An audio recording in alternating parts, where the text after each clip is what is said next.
నమస్తే అందరికీ welcome to PJ digital news. ఈరోజు జూన్ 25కు సంబంధించి ప్రధాన వార్తలు ఏమన్నాయో చూద్దాం ఒకసారి. ఆంధ్రజ్యోతి పేపర్, కేసీఆర్ దమ్ముంటే అసెంబ్లీకి రా, తెలంగాణ ద్రోహులెవరో అక్కడే తెలుసుకుందాం, గోదావరి కృష్ణా జిల్లాలు బనకచెర్లపై చర్చ పెడదాం, 3000 టీఎంసీలు వృధా పోతున్నాయని చెప్పిందెవరు,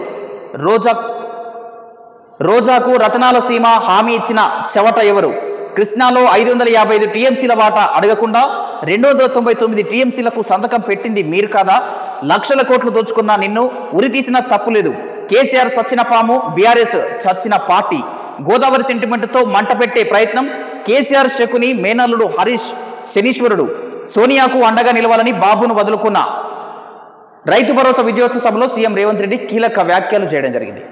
గోదావరి బనకచెర్ల ఘటన వివాదము చిలికి గాలివానగా మారుతూ ఉంది.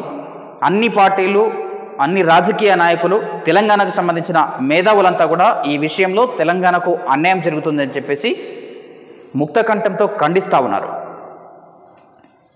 ఇటు మళ్ళీ ఇంకోవైపు పార్టీలు తమ పబ్బం గడిపేందుకు విమర్శల మీద విమర్శలు చేస్తున్నాయని చెప్పేసి అధికార పార్టీకి సంబంధించిన వారు చెప్తా ఉన్నారు. రైతు విజయోత్సవ సభలో భాగంగా సీఎం రేవంత్ రెడ్డి గారు మాట్లాడుతుంది ఏంటంటే, బీఆర్ఎస్ ప్రభుత్వమే, గతంలో ఉన్న బీఆర్ఎస్ ప్రభుత్వం, కేసీఆర్ ప్రభుత్వమే ఈ బనకచెర్ల ఈ గోదావరి నీళ్లు పోయే విధంగా అప్పుడే సూత్రప్రాయంగా జరిగినాయి అని చెప్పేసి ఆయన చెప్తా ఉన్నారు. ఒకవేళ చర్చకు రావాలనుకుంటే అసెంబ్లీకి రండి, చర్చ పెడదామని చెప్పేసి కూడా రేవంత్ రెడ్డి గారు చెప్తా ఉన్నారు. ఇటీవల 2 రోజుల క్రితము ఏపీ ముఖ్యమంత్రిని నేనే స్వయంగా పిలిచి మాట్లాడతానని చెప్పేసి రేవంత్ రెడ్డి గారు చెప్పడం జరిగింది. అంతకంటే ముందు మంత్రివర్గ సమావేశం జరుగుతుంది. ఆ సమావేశంలో నిర్ణయం తీసుకున్న తర్వాత ఏపీ ముఖ్యమంత్రి నారా చంద్రబాబు నాయుడుతో చర్చలు జరుపుతామని చెప్పేసి కూడా చెప్పడం జరిగింది. మరి ఇంతవరకు జరగలేదు. అటు ఏపీకి సంబంధించి వాళ్ళంతా కూడా కేంద్రానికి పోయే యోచనలో ఉన్నారంట. కేంద్రం ముందు పోయి స్పష్టత ఇచ్చే అవకాశాలు కనిపిస్తూ ఉన్నాయి. వాళ్ళంతా కూడా చూడాలి ఏం జరుగుతుందో బనకచెర్ల విషయంలో. కేసీఆర్కు ధైర్యం, నిజాయితీ, చిత్తశుద్ధి ఉంటే గోదావరి జలాలపై శాసనసభలో చర్చకు రావాలని ముఖ్యమంత్రి రేవంత్ రెడ్డి సవాల్ విసిరారు. దమ్ముంటే స్పీకర్కు లేఖ రాయి, చెప్పిన తేదీ నాడు అసెంబ్లీ పెడతాం, గోదావరి జలాల్లో తెలంగాణకు అన్యాయం చేసింది ఎవరు, ప్రాణహిత చెవేళ్లను మార్చి 1,00,000 కోట్లు దోచుకున్నది ఎవరు, అక్కడే తేల్చుకుందామన్నారు. గోదావరిలో 3000 టీఎంసీలు సముద్రంలోకి పోతున్నాయని, వాటిని రాయలసీమకు తరలించాలని 2016లో చెప్పింది మీరు కాదా, మొత్తం వివరాలతో అసెంబ్లీకి వస్తా, మీరు అసెంబ్లీకి వచ్చి చర్చించడానికి సిద్ధంగా ఉన్నారా అని నిలదీశారు. అసెంబ్లీ సమావేశాల్లోనే తేల్చుకుందాం రా అని చెప్పేసి కేసీఆర్కు బహిరంగంగా సవాలు విసురుతా ఉన్నారు రేవంత్ రెడ్డి గారు. చర్చలు పెట్టొచ్చు కదా మరి.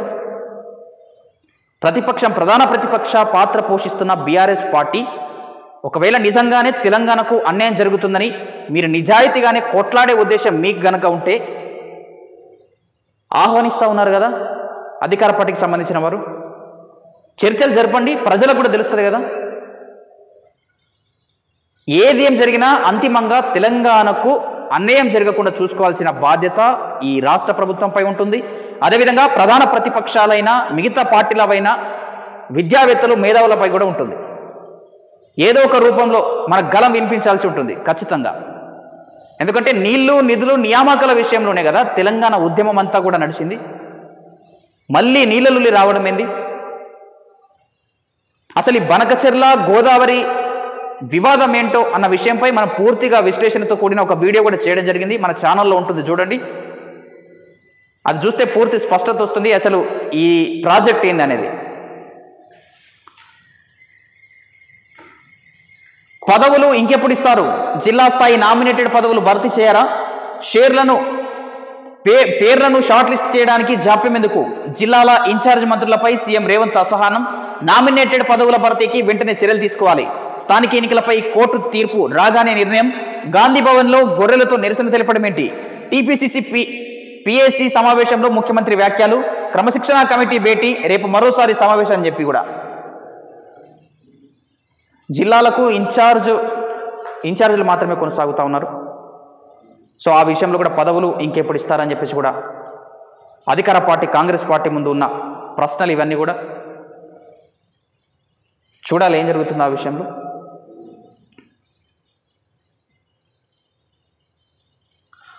ప్రతి నిమిషం నా ఫోన్పై నిఘా, సిట్ ఏర్పాటు చేసి ఏడాది దాటిపోయింది. కాంగ్రెస్ సర్కార్కు చిత్తశుద్ధి ఉందా? కాంగ్రెస్ బీఆర్ఎస్ లాలూచి పడ్డాయా? ఫోన్ ట్యాపింగ్ కేసును సిబిఐకి ఇవ్వండి. BJP MP Etela Rajender demand. 2021 నుంచి తనపై నిఘా పెట్టారని వెల్లడి. సిట్ ఎదుట మళ్లీ వాంగ్మూలం. సిట్కు వాంగ్మూలం ఇచ్చిన బీజేపీ నేత ప్రేమేందర్ రెడ్డి, టీడీపీ నేత కిషోర్ బాబు. ఈ ఫోన్ ట్యాపింగ్ అంశము చాలా రోజులుగా గతంలోనే జరిగింది. మళ్ళీ ఇప్పుడు సిట్ ఏర్పాటు చేయడంతో బాధితుల యొక్క వాంగ్మూలాలను స్వీకరిస్తూ ఉన్నారు.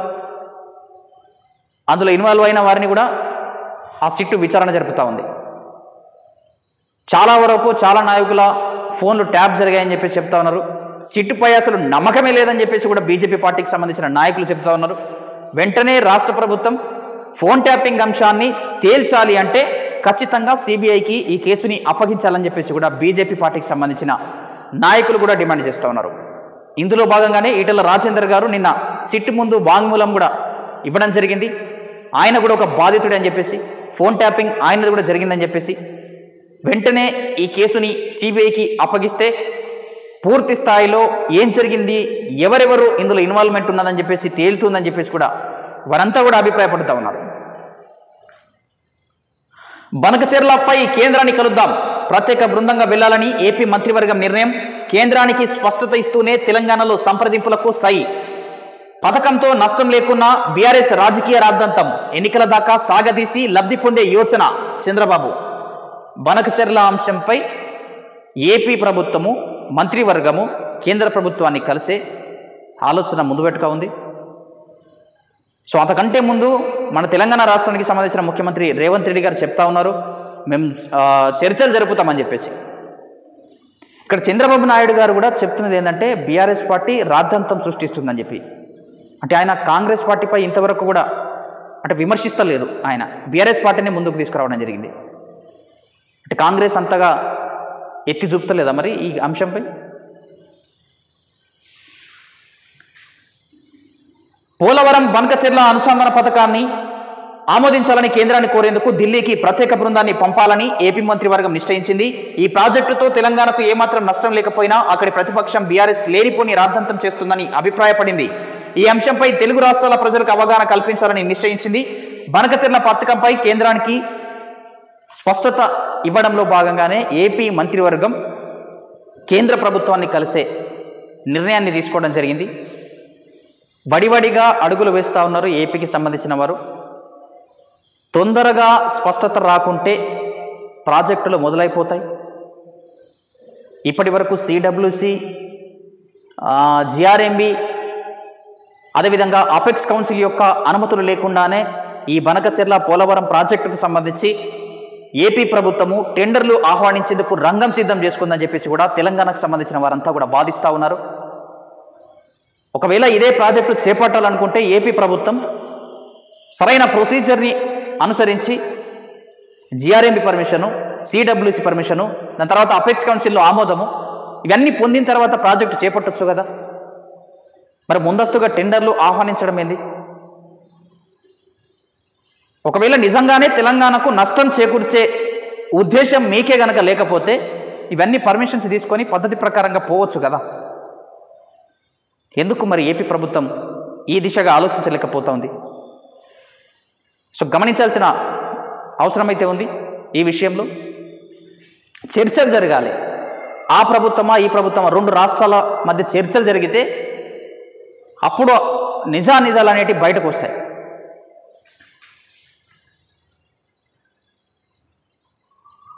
అంతర్జాతీయ విషయానికి వస్తే పశ్చిమాసియా ప్రశాంతం, ఇరాన్ ఇజ్రాయెల్ మధ్య కాల్పుల విరమణ, 12 రోజుల యుద్ధానికి ముగింపు ముందుగానే ప్రకటించిన అమెరికా అధ్యక్షుడు. ట్రంప్ ప్రకటన తర్వాత కూడా భీకర దాడులు. ఇరు దేశాలపై ఆగ్రహం వ్యక్తం చేసిన ట్రంప్ ఇజ్రాయెల్ పైలట్లు వెంటనే వెనక్కి రావాలంటూ హెచ్చరికలు. అమెరికా ప్రాధేయపడడంతోనే కాల్పుల విరమణకు అంగీకరించాం ఇరాన్ మీడియా. ఇరాన్ అణు రియాక్టర్లు దెబ్బతినలే ఐఏఈఏ నుంచి వైదొలుగుతాం ఇరాన్ ఇజ్రాయెల్ దాడులు గత కొన్ని రోజులుగా యుద్ధం కొనసాగిన పరిస్థితి మనం చూసాము. అమెరికా 2 వారాల గడువిచ్చి 2 రోజులు కూడా ఆగకుండా ఇరాన్పై విరుచుకుపడడంతో ఇరాన్ తీవ్ర స్థాయిలో ఆగ్రహం వ్యక్తం చేసింది. ఇప్పుడు అమెరికా అధ్యక్షుడే చెప్పుకుంటా ఉన్నారు యుద్ధాన్ని మేమే ఆపుతున్నామని చెప్పి. గతంలో భారతదేశము పాకిస్తాన్ మధ్య జరిగినప్పుడు కూడా కాల్పుల విరమణకు అంటే చర్చలు, శాంతి చర్చలు జరిపింది నేను చెప్పడం వల్లనే జరిగినాయని చెప్పేసి కూడా ఆయన ప్రగల్భాలు పలికారు. అదే క్రమంలో భారత ప్రధానమంత్రి నరేంద్ర మోదీ గారు లేదు అసలు మేమే ఈ విషయాన్ని చర్చలకు తీసామని చెప్పేసి ఆయన చెప్పడం జరిగింది. సో అమెరికా ఈ ధోరణి చాలా దేశాలు గమనిస్తూ ఉన్నాయి.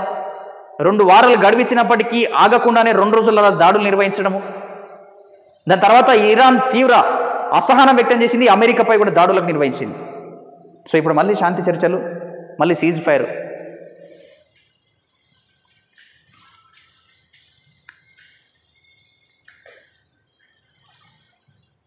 ప్రియుడితో కలిసి కన్న తల్లిని చంపిన బాలిక పూజ చేసుకుంటాగా మెడకు చున్నీ బిగించి సుత్తితో కొట్టి హత్య. హైదరాబాద్లో దారుణం. 19 ఏళ్ల యువకుడితో బాలికకు ఇన్స్టాలో పరిచయం, ఇటీవల అతడితో పరార్. పోలీసులకు ఫిర్యాదు చేసిన తల్లి, వారికి కౌన్సిలింగ్ ఇచ్చి పంపిన పోలీసులు.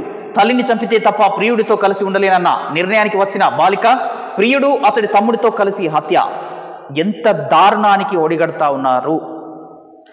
అసలు తెలిసి తెలియని వయసులో వీరంతా కూడా చెడు మార్గాన పట్టడానికి గల కారణాలు ఎక్కడ ఉంటా ఉన్నాయి?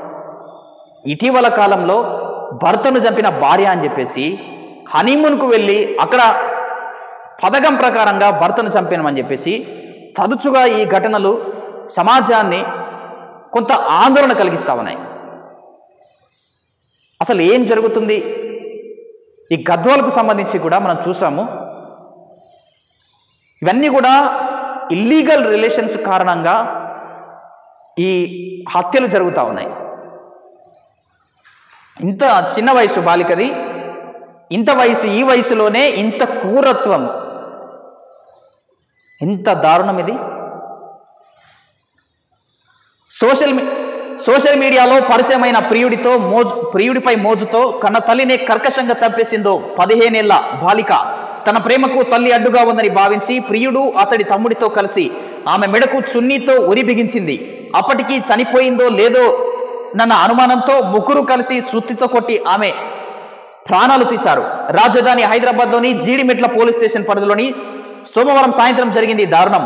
బాలానగర్ డీసీపీ సురేష్ కుమార్ తెలిపిన వివరాల ప్రకారం మృతురాలికి 2 కుమార్తెలు. పెద్ద కుమార్తె పుట్టిన తర్వాత భర్త మరణించగా కొన్నాళ్ళ తర్వాత రెండో పెళ్లి చేసుకుందని చెప్పేసి దారుణమైన ఘటనలు ఇట్లాంటి సమాజాన్ని ఆందోళన గురి చేస్తూ ఉన్నాయి.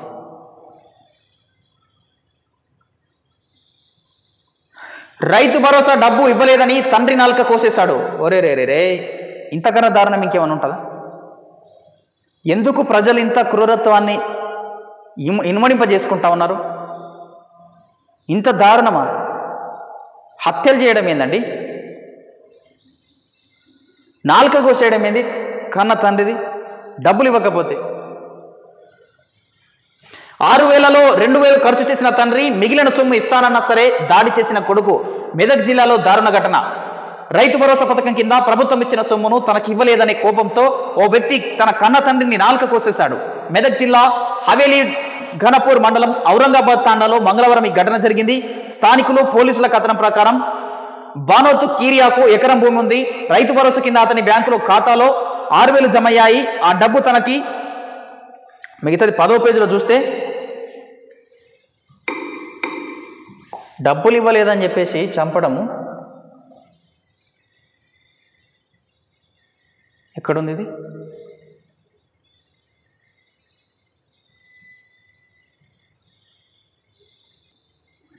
ఇక్కడుంది చూడండి. డబ్బులు ఇవ్వమని కీరియాను అతని చిన్న కొడుకు సంతోష్ అడిగాడు. అయితే ఆరోగ్యం సరిగా లేకపోవడంతో అందులో 2,000 ఖర్చు చేశానన్న కీరియా మిగిలిన 4,000 ఇస్తానని చెప్పాడు. దీంతో ఆగ్రహంతో ఊగిపోయిన సంతోష్ తండ్రిపై దాడి చేశాడు. తండ్రిని కొట్టడమే కాక కొడవలితో అతని నాలుక కోశాడు. దీంతో తీవ్రంగా గాయపడిన కీరియాను స్థానికులు మెదక్ ప్రభుత్వ ఆసుపత్రికి తరలించారు. కీరియా భార్య మాలీ ఫిర్యాదు మేరకు పోలీసులు కేసు నమోదు చేశారు. ఇంత దారుణము! డబ్బులు ఇవ్వకపోతే నాలుక కోసేయడం ఏంటండి? ఇంతకన్నా దారుణం ఇంకేమైనా ఉంటుందా? ఏదో అవసరాల నిమిత్తము 2,000 ఖర్చు చేసుకొని 4,000 ఇస్తానంటే మరి ఇంత క్రూరత్వం పెరుగుతూ ఉంది. మిగతా ప్రధాన వార్తలు ఏమన్నా ఒకసారి చూద్దాం. జగన్కు నోటీసు, కార్ సీజ్, తాడేపల్లి నివాసంలో స్వాధీనం, నల్లపాడు స్టేషన్కు తరలింపు, నోటీస్ అందుకున్న ఎమ్మెల్సీ లేల్లా, పోలీసుల అదుపులో కారు డ్రైవర్ సింగయ్య మృతిపై ఏపీ పోలీసుల దర్యాప్తు ముమ్మరం. సో ఇటీవల కాలంలో వైసీపీ నేత జగన్ గారు ఆయన పర్యటనలో భాగంగా ఆయన కారు కింద ఒక వ్యక్తి నలిగిపోయి చనిపోవడం జరిగింది. విపరీతమైన క్రౌడ్ రావడంతో, భారీగా జనసమూహం జరగడంతో అనుకోని సందర్భంలో ఆయన కారు కింద ఒక వ్యక్తి మరణించడం జరిగింది. సో ఈ విషయంలో ఏపీ పోలీసులు దర్యాప్తు ప్రారంభించారు. ఇప్పటికే కారు డ్రైవర్పై కేసు కూడా నమోదు చేశారు. జగన్కు నోటీసులు కూడా జారీ చేస్తున్నారు. కారును సీజ్ చేసినట్లు కూడా తెలుస్తూ ఉంది. దీనిపై చూడాలి మరి ఏం జరుగుతుందో. సో ఇట్లాంటి పర్యటనలు జనసమూహము ఉన్నప్పుడు ఖచ్చితంగా బందోబస్తు ఏర్పాట్లు కానీ ప్రత్యేక ఏర్పాట్లు చేసుకోవాల్సి ఉంటుంది. సంబంధిత పోలీస్ స్టేషన్లకు ముందస్తుగా ఇన్ఫార్మ్ చేయడం కానీ, మన తెలంగాణ రాష్ట్రంలో కూడా చూసాము. గతంలో పుష్ప రిలీజ్ సందర్భంగా తొక్కిసలాట జరగడము, అదేవిధంగా బెంగళూరులో తొక్కిసలాట జరగడము. సో ఇది కూడా ఒక విధంగా అట్లాంటి దాని కిందకే వస్తుంది. ఎందుకంటే జనసమూహం ఎక్కువగా ఉంటుంది కాబట్టి ప్రమాదాలు జరిగే అవకాశాలు ఉంటాయి, తొక్కిసలాటలు జరుగుతాయి, ఊపిరాడకపోవచ్చు, కింద పడి నలిగిపోవచ్చు. కాబట్టి ముందస్తు జాగ్రత్తలు ఖచ్చితంగా తీసుకోవాలి. లేదంటే సామాన్య ప్రజలు ఇట్లా మృత్యువాత పడుతూ ఉంటారు పాపం. సో ఇది ఆంధ్రజ్యోతి పేపర్కి సంబంధించి. నెక్స్ట్ వేరే పేపర్ చూద్దాం. నెక్స్ట్ వెలుగు పేపర్ చూద్దాం. ఇంతకుముందే చూసాం గోదావరి నీళ్ళ దొంగలెవరు అని చెప్పేసి. స్థానిక ఎన్నికల్లో గెలవాలి, ప్రభుత్వ పథకాలను ఇంటింటికి తీసుకెళ్లండి, సీఎం రేవంత్. బీఆర్ఎస్ కాంగ్రెస్ పాలనపై ప్రజల్లో చర్చ పెట్టండి. మన పాలన గోల్డెన్ పీరియడ్, కష్టపడితే మళ్ళీ అధికారం మనదే. 2029లో జమిలి ఎన్నికలు రావచ్చు, డీలిమిటేషన్తో అసెంబ్లీ సీట్లు పెరుగుతాయి. పార్టీ కోసం పనిచేస్తే తప్పకుండా అవకాశాలు వస్తాయని నేతలకు సీఎం రేవంత్ రెడ్డి గారు సూచన చేయడం జరిగింది. రానున్న రోజులలో స్థానిక సంస్థల ఎన్నికలు జరగనున్నాయి. ఇప్పటికే ఎలక్షన్ కమిషన్కు కోర్టు కొంత అసహనం వ్యక్తం చేసింది. ఇప్పటి వరకు స్థానిక సంస్థల ఎన్నికలు ఎందుకు జరపలేదని చెప్పేసి. సో అటు సిఈసికి సంబంధించి ఇటు ప్రభుత్వానికి సంబంధించి అడ్వకేట్లు కూడా తెలిపిన విషయం ఏంటంటే, స్థానిక సంస్థల ఎన్నికల విషయంలో ఈ రిజర్వేషన్ అనేది అంశం కొంత రావడం వల్ల ఈ కులగణన జరగడము, ఈ రిజర్వేషన్ని అమలు చేయాలన్న ఉద్దేశంతో ఇంత సమయం పట్టిందని చెప్పేసి చెప్పడం జరిగింది. మరో 30 రోజులు 60 రోజులు ఇవ్వాలని చెప్పేసి కోర్టును కూడా కోరినట్టు తెలుస్తూ ఉంది. కాబట్టి ఈ 2 నెలల లోపు స్థానిక సంస్థల ఎన్నికలు జరిగే అవకాశాలు కూడా ఉన్నాయి. అన్ని పార్టీలు కూడా ఆ ఎన్నికలపై ఫోకస్ చేస్తూ ఉన్నాయి. చూడాలి మరి ఎవరు గెలుస్తారో. ఇలా అంతరిక్షంలోకి శుభాంశు శుక్ల, మన దేశ ఆస్ట్రోనాట్ శుభాంశు శుక్ల అంతరిక్ష ప్రయాణం బుధవారం ప్రారంభం కానుంది. ఈ మేరకు నాసా మంగళవారం ప్రకటించింది. యాక్సియం 4 మిషన్లో భాగంగా మరో 3 ఆస్ట్రోనాట్లతో కలిసి శుక్ల ఇంటర్నేషనల్ స్పేస్ స్టేషన్కు వెళ్తున్నారు. ఇదొక గొప్ప విషయం అని చెప్పొచ్చు. మనకు భారతానికే వన్నె తెచ్చే అంశం అని కూడా చెప్పొచ్చు. మన ఆస్ట్రోనాటు ఈరోజు అంతరిక్షంలోకి ప్రయాణం ప్రారంభించనున్నారు. ఆయన ఆర్థిక వ్యవస్థను గాడిలో పెడుతున్నాం, ఎలాంటి ఇబ్బంది లేకుండా అభివృద్ధి సంక్షేమం బట్టి 56,000 ప్రభుత్వ ఉద్యోగాలు ఇచ్చినాం, త్వరలో మరో 30,000 భర్తీ, ఉద్యోగులకు 1వ తారీఖున జీతాలు ఇస్తున్నాం, ఎన్నో ఏళ్లుగా పెండింగ్లో పడ్డ ఎస్సీ వర్గీకరణ చేసినాం, రైతు సంక్షేమానికి పెద్దపీట వేస్తామని వెల్లడి. 56,000 ప్రభుత్వ ఉద్యోగాలు ఇచ్చినామని చెప్పేసి చెప్తా ఉన్నారు ఈ ప్రభుత్వాలు కూడా. మరి ధర్నా చౌక్లో నిరుద్యోగులు ధర్నా చేస్తే ప్రభుత్వాలు ఎందుకు స్పందించడం లేదు? ఎందుకు భయమా? ధర్నాలు నిర్వహించుకుంటే వచ్చి పలకరించవచ్చు కదా. సరే, ప్రోటోకాల్ అంశం వస్తుందేమో మీకు. మరి నిరుద్యోగాల్ని చర్చకు ఆహ్వానించి అట్లా కాదురా భయ్, ఇట్లా ఖచ్చితంగా మీకు ఉద్యోగాలు ఇస్తామని చెప్పేసి చెప్తానా ఉన్నారా ఎవరన్నా ప్రభుత్వ పెద్దలు? 56,000 ఉద్యోగాలు ఇచ్చామని చెప్పేసి చెప్తా ఉన్నారు. దీన్ని నిరుద్యోగ అభ్యర్థులంతా కూడా ఖండిస్తూ ఉన్నారు. 56,000 ఉద్యోగాలు ఎక్కడున్నాయి, ఎక్కడిచ్చారు? గత ప్రభుత్వం ఇచ్చిన నోటిఫికేషన్లకే మెరుగులు దిద్ది ఇప్పుడు మళ్ళీ నోటిఫికేషన్లు ఇచ్చి మేమే నింపామని చెప్పేసి చెప్పుకుంటా ఉన్నారు. కాంగ్రెస్ ప్రభుత్వం వచ్చి 18 నెలలు పూర్తి కావస్తున్నా ఇప్పటి వరకు జాబ్ క్యాలెండర్ ప్రకారంగా ఉద్యోగాల భర్తీ జరగలేదు, కొత్త నోటిఫికేషన్లు రాలేదని చెప్పేసి కూడా నిరుద్యోగులు డిమాండ్ చేస్తున్నారు. ధర్నా చౌక్లు ధర్నాలు నిర్వహిస్తే మెయిన్ స్ట్రీమ్ మీడియాలో కూడా కవర్ కాకపోవడము, ప్రభుత్వానికి ఎట్లన్నా నివేదిక ఉంటుంది. ఎందుకంటే ఇంటెలిజెన్స్ అంతా కూడా ఎక్కడ ధర్నా జరిగినా సరే ఇంటెలిజెన్స్ సంస్థ అనేది ఎప్పటికప్పుడు నిఘా పెడుతూ ఉంటుంది. అంటే ప్రభుత్వానికి తెలియదా నిరుద్యోగులు ధర్నా చేస్తున్నారని చెప్పి? ఖచ్చితంగా నోటిఫికేషన్ రావాల్సిన అవసరం ఉంది. అభ్యర్థులంతా చాలా ఏళ్ళుగా చదువుకుంటా ఉన్నారు, ఇంకెన్నాళ్ళు చదువుకోవాలి వారంతా కూడా? ఏ ప్రభుత్వాలు వచ్చినా ఇట్లా చేస్తాయా నిరుద్యోగుల విషయంలో? సరే, ధర్నా చేస్తే ఇప్పటివరకు ప్రభుత్వం ఎందుకు స్పందించడం లేదు? మీరు చెప్పినట్లుగానే 56,000 ఉద్యోగాలు భర్తీ చేశారు అనుకుందాం, మీరు నిరుద్యోగుల పక్షాన్ని నిలబడతారు అనుకుందాం. మరి లొల్లి చేస్తే కనీసం పలకరించాలి కదా, కనీసం వారిని సర్ది చెప్పాలి కదా, కనీసం వాళ్ళని ఓదార్చాలి కదా, వివరణ అయితే ఇవ్వాలి కదా. అరే మీరు లొల్లి చేయకొల్లి మేము ఉద్యోగాలు ఇస్తాము, ఆ దిశగా పోతా ఉన్నాము. మీడియా సమావేశాలలో, ప్రెస్ మీట్లలో, ఏదేదో బహిరంగ సభలలో కాదు, నిరుద్యోగులతో ప్రత్యక్షంగా కలిసి వాళ్ళతో చర్చలు జరిపి అప్పుడు చెప్పాలి, అప్పుడు భరోసా ఇవ్వాలి ప్రభుత్వాలు.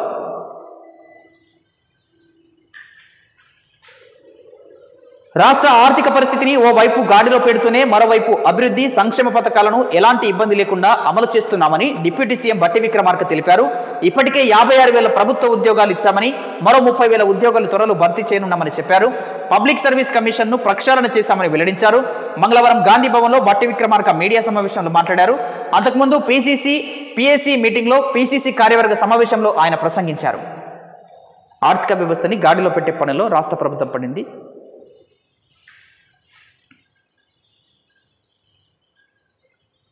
పోలవరం ముప్పుపై నేడు ప్రధాని మీటింగ్. ప్రగతి మీటింగ్లో ఫస్ట్ ఎజెండా అంశంగా పోలవరం ఇష్యూ.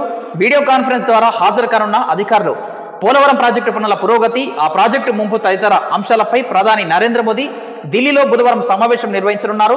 సాయంత్రం 6 గంటలకు ప్రారంభమయ్యే ప్రగతి మీటింగ్లో పోలవరం ప్రాజెక్టు అంశాన్ని ఫస్ట్ ఎజెండాగా ఐటెంగా చేర్చారు. మన అధికారులు వీడియో కాన్ఫరెన్స్ ద్వారా మీటింగ్కు హాజరు కానున్నారు. వాస్తవానికి గత నెల 28న నిర్వహించిన ప్రగతి మీటింగ్లోనే పోలవరం అంశాన్ని చర్చించాల్సి ఉన్న ఆ అంశాన్ని ఎజెండా నుంచి తొలగించారు. పోలవరం బ్యాక్వాటర్ ముంపుతో మనకు తీవ్ర నష్టం జరుగుతుందని మొదటి నుంచి తెలంగాణ వాదిస్తుంది. అందుకనుగుణంగా ప్రధాని ముందు అభ్యంతరాలను తెలియజేసేందుకు మన అధికారులు ఎజెండా అంశాలను సిద్ధం చేశారు. సో పోలవరం ప్రాజెక్టుకు సంబంధించి ముంపుకు గురవుతా ఉన్నాయి తెలంగాణకు సంబంధించిన ప్రాంతాలు అని చెప్పేసి, మరీ ముఖ్యంగా భద్రాచలంకు సంబంధించిన ఏరియాలో ముంపుకు గురవుతున్నాయని చెప్పేసి తెలంగాణకు సంబంధించిన వారు వాదిస్తూ ఉన్నారు. సో దీనిపై ప్రగతి మీటింగ్ ఈరోజు ప్రధాని మంత్రితో వీడియో కాన్ఫరెన్స్ ద్వారా నిర్వహించనున్నారు. మరి అధికారులంతా కూడా రంగం సిద్ధం చేసుకున్నారు. ఏ విధంగా ప్రధాని దృష్టికి మన అంశాలని పెట్టాలన్న విధంగా వారు సిద్ధంగా అవ్వడం జరిగింది.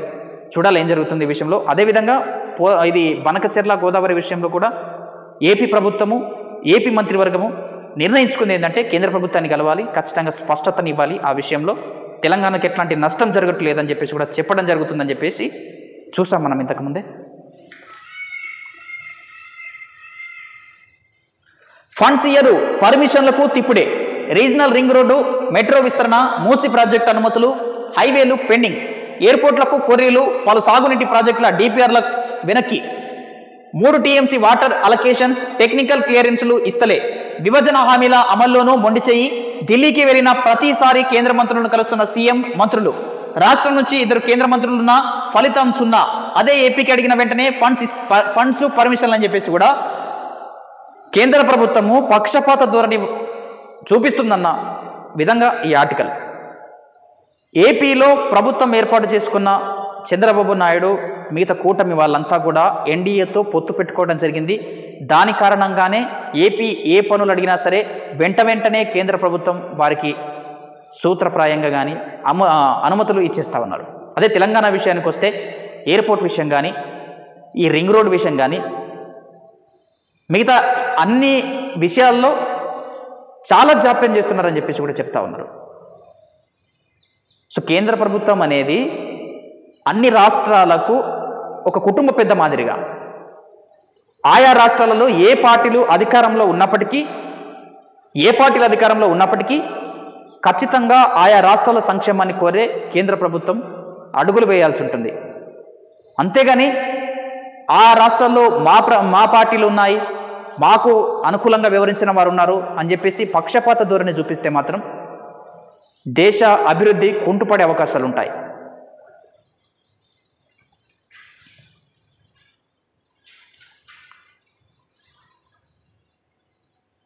వచ్చే నెల 24న రాష్ట్రానికి ఖార్గే పిఎస్సి మీటింగ్కు అటెండ్. కాంగ్రెస్ జాతీయ అధ్యక్షుడు మల్లికార్జున ఖార్గే వచ్చే నెల 24న హైదరాబాద్కు రానున్నారు. అదే రోజున పిసిసి ఆధ్వర్యంలో జరిగే పార్టీ రాజకీయ విలువల కమిటీ సమావేశంలో పాల్గొని ముఖ్య నేతలకు దిశానిర్దేశం చేయనున్నారు. వాస్తవానికి ఎస్సీ వర్గీకరణకు సంబంధించిన భారీ సభను పిసిసి ఆధ్వర్యంలో రాష్ట్రంలో ఏదో ఒక చోట ఏర్పాటు చేసి ఆ సభకు చీఫ్ గెస్ట్గా ఖార్గేను ఆహ్వానించాలని CM Revanth Reddy, PCC chief Mahesh Goud భావించారు. ప్రస్తుతానికి మాత్రం పిఎస్సి మీటింగ్కు ఆయన ఆహ్వానిస్తా ఉన్నారు. ఈ నెల 24న జూలై 24వ తేదీన మల్లికార్జున ఖార్గే గారు రాష్ట్రానికి రానున్నారు. మీటింగ్ సంబంధించి స్థానిక సంస్థల ఎన్నికలు కూడా ఉన్నాయి. ఇదంతా ప్రాధాన్యత సంతరించుకోనుంది. ప్రధాన వార్తలు